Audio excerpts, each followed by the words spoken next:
بسم اللہ الرحمن الرحیم۔ انتہائی قابل احترام چیف ایڈیٹر روزنامہ کشمیر ایکسپریس ایڈیٹر صاحبان، آج مشکل اس لیے بھی آ جاتی ہے جب آپ اپنے گھر میں بیٹھے ہوں اور بہت ہی ایسے جو شرکا ہوں وہ ہر ایک آپ کا ساتھی رہا ہو، ہر ایک کے آپ ساتھی رہے ہوں، آپ کے جاننے والے، آپ کے تعلق والے، تو آپ بڑی مشکل ہو جاتی ہے کہ سب کا نام شروع کر دوں اور پھر کسی ایک کا بھی رہ جائے تو بڑی بعد میں شرمندگی بھی ہوتی ہے، اور دوسرا آدمی بھی یہ سمجھتا ہے کہ شاید دانستہ جو ہے وہ نظر انداز کیا گیا ہے۔ تو میں اس سے بچنے کے لیے، تاکہ یہ جو محبت اور پیار کا سلسلہ ہے، میں آپ سے سب کو جو ہے وہ میں ویلکم کرتا ہوں، خواتین و حضرات کو، یہاں جو حریت کے ہمارے قائدین ہیں، آزاد کشمیر کی جو سیاسی جماعتوں کے نمائندگان یہاں پر موجود ہیں، ایڈیٹر کونسل کے جو اراکین ہیں، AKNS کے اراکین ہیں، آزاد کشمیر سے جو اخبارات نکلتے ہیں ان کے نمائندگان ہیں، ربجا کے جو یہاں پر نمائندگان ہیں، میں آپ سب احباب کا اور خاص کر کے اپنے بھائی جناب پیر علی رضا بخاری صاحب جو ممبر قانون ساز اسمبلی ہے، ان سب کو میں شکریہ ادا کرتا ہوں اور ویلکم بھی کرتا ہوں، اس لیے کہ میں یہاں پہ آج کوئی مہمان نہیں ہوں اس طرح کا۔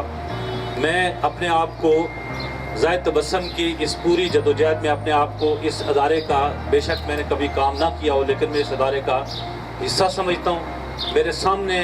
اس ادارے کی پلاننگ ہوئی، اس کی اٹھان ہوئی، اس کی ابتدا ہوئی، اور آج جو ہے یہ 17 سال کا ہو گیا ہے، اور صرف 1 سال کے بعد یہ بالغ بھی ہو جائے گا۔ تو بلوغت پہلے آ گئی ہے، لیکن بہرحال 18 سال جو ہے وہ اس کے اگلے سال پورے ہو جائیں گے۔ تو میں مبارکباد دیتا ہوں پوری ٹیم کو۔ یہ ایک زائد تبسم کی اس میں ایک مرکزی کردار ضرور ہے، ایک جیسے انجن ہے، وہ اس انجن کی حیثیت سے یہ آگے چلیں، لیکن اس کے ساتھ پیچھے جو ہے نا پوری ٹیم تھی جو اس کی بوگیوں کی صورت میں، پٹری کی صورت میں، اس کی لاجسٹکس کی صورت میں، یہ سارا میں یہ سمجھتا ہوں کہ جو یہاں کے جو شکر اللہ آپ نے ایک ایسے وقت میں اخبار جو ہے وہ شروع کیا جب آپ کا واسطہ کاتبوں سے نہیں پڑا۔ یہ میرے سارے ایڈیٹر صاحبان سامنے بیٹھے ہوئے ہیں، میں نے وہ وقت تھوڑا سا دیکھا ہے جب میں اس پروفیشن میں داخل ہو رہا تھا، تو ابھی کاتب صاحبان کی جو ہے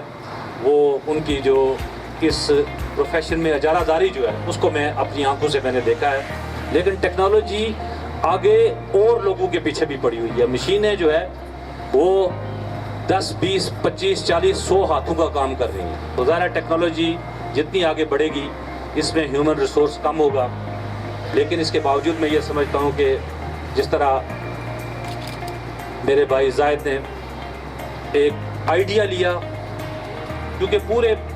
پاکستان اور خاص کر کے اسلام آباد جو ہمارا کشمیر کا بیس تھا، جرنلزم کا بھی بیس تھا، ہمارے کاروبار کا بھی بیس تھا، یا ہماری سیاست کا بھی بیس یہی شہر ہے۔ تو اس شہر کے اندر مجھے یاد ہے کہ ہماری کوئی بڑے جو رہنما تھے اس وقت، اللہ نبی کی رحمت کرے،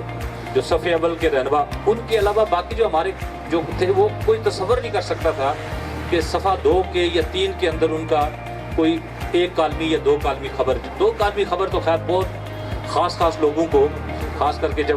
کچھ لوگ جو شورش کاشمیری صاحب کے جاننے والے تھے، شورش ملک صاحب کے، تو شاید ان کو 2 کالمی ان کو اللہ تعالیٰ ان کے نصیب میں کر دے۔ یہ ساری چونکہ اس چیز کے جو گواہ ہیں یہاں پہ وہ عزادار قادری صاحب جو ہے نا، اس سارے انڈسٹری کو اور اس کے جو سارا جو پچھلا جو پورا پروسیجر رہا ہے اس کو یہ سمجھتے ہیں اور جانتے ہیں، اور خود انہوں نے پرکھا بھی ہے اور جھیلا بھی ہے۔ تو ہم 1-2 کالموں سے بڑھ کے آگے جا ہی نہیں سکتے تھے کہ ہماری کو خبر فلیش ہو جائے، لیکن آہستہ کرنا ایسا ہوا کہ پھر اخبارات کے کشمیری ایڈیشن آئے، اس سے تھوڑی سے حالات امپروو ہوئے، لیکن پھر بھی جو کشمیریت تھی وہ ہمیں نظر نہیں آ رہی تھی۔